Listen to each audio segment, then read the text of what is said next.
Buenos días, mis niños.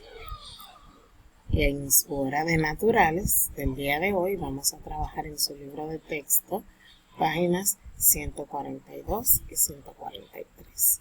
El agua como fuente de vida. En el punto número 1, marca con un cotejo los lugares donde el agua es escasa. Con un cotejo donde el agua es escasa. Estas imágenes que vemos aquí. En el punto número 2 dice, rodea la respuesta correcta. ¿Qué hacen los animales en los charcos de agua? ¿Beben agua o se alimentan? Van a circular la respuesta correcta. ¿Qué le sucede a las plantas del bosque si no llueve? ¿Mueren o no les pasa nada? ¿Cuál es la respuesta? A circular.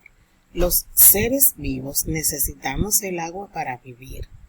Los seres humanos la utilizan para cocinar, para bañarnos, para lavar la ropa, un sinnúmero de cosas, ustedes saben. Para que siga habiendo agua en la tierra, es necesario cuidarla. En el punto número 3 dice, colorea de azul los seres que necesitan agua para vivir. De todas estas imágenes que tenemos aquí, los seres que necesitan agua para vivir le van a colorear su cuadrito de azul. Vamos, mis niños.